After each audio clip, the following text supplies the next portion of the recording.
Are you a vlogger? Kinda. Beginner.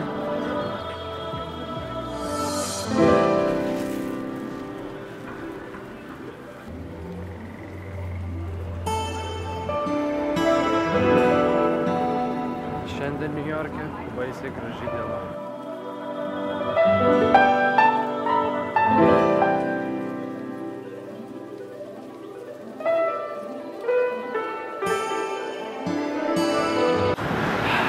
Kaip atvažiuoti į Niujorką ir neišleisti visų pinigų, kuriuos tik turiu su savimi?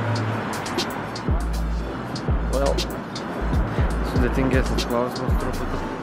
2017 metam technologijų pirkimai baigti, visiškai baigti, bet technologijos yra gerai ir tuoj mes apie jas pakalbėsim.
Matyti ir jausti vasarą Niujorke.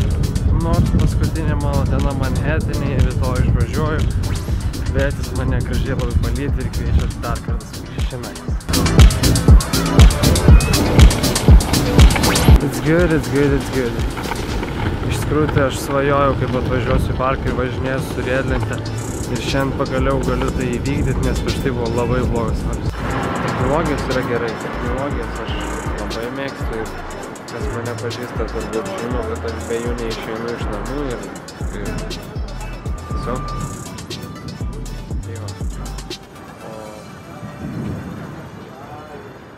Daug kam atrodo, kad yra nereikalingos technologijos, kurios ką man reikia jų, jeigu aš neturiu milijonų ir tik tada galėčiau sau leisti, bet man labai įdomu žiūrėti, kaip technologijos veikia, tarkim, kalbant apie dabar išmanų laikrodį ar Google Home, personal assistant, kaip jie vadinami. Labai įdomu žiūrėti, kaip patys daiktai tobulėja ir kaip tu tobulėjai kartu su jais ir prisitaikai ir tu daiktus adaptuoji prie savo gyvenimo. Aš galiu įsivaizduoti, kad, pavyzdžiui, turint išmanų laikrodį yra labai faini keli dalykai, bet aš jo neužsidėjęs ir nenaudodamas nežinosiu, kaip iš tikrųjų jie gali keisti mano įpročius ar lengvinti mano kasdienius dalykus ar panašiai. Tai va, dėl to yra labai įdomu, kaip jie veikia, kodėl jie veikia, kaip jie veikia su manim ir kaip aš veikiu prie jų ir su jais. Aš turbūt savo 80% gautų pinigų, ar tai būtų uždirbti pinigai, ar gauti per gimtadienį, ar per kalėdas, ar bet kokie kitokie, išleidžiu technologijų. Tai yra fotikas, jo update'ai, jo tobulinimai, gerinimai, dronas, kitokios technologijos ir panašiai. 10% išleidžiu bilietams į Niujorką ir likusius 10% išleidžiu turbūt tiesiog kasdieniam reikalam, kavai, pavalgyti, nusipirkti talonėlį ar... Tai va, dabar jau laikas judėti ir šaudom tolyn.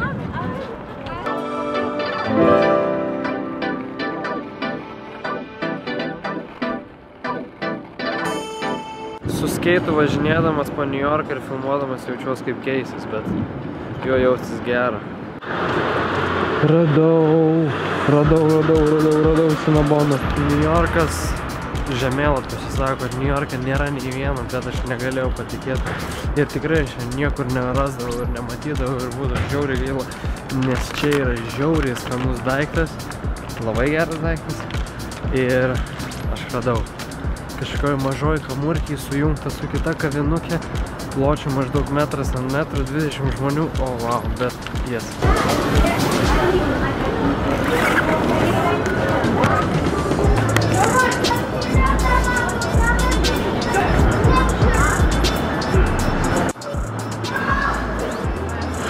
Kažkaip sunku man čia filmuot, prisižadėjau kasdieną tai daryti.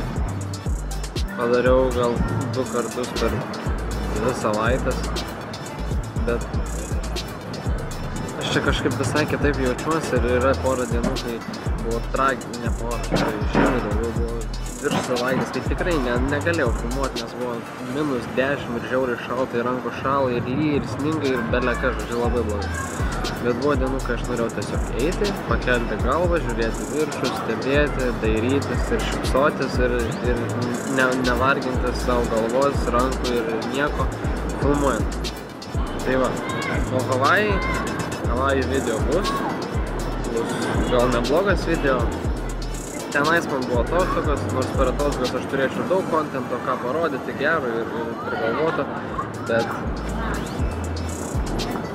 buvo atostogos. O čianais kažkaip man labai sunku šnekėti. Vilniuje tikrai lengviau apie kažką papasakoti ar parodyti, o čia kažkaip labai sunku,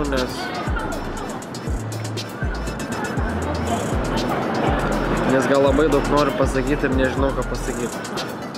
Noriu ir apie tai pakalbėti, ir apie aną pakalbėti, ir apie dar kažką pakalbėti,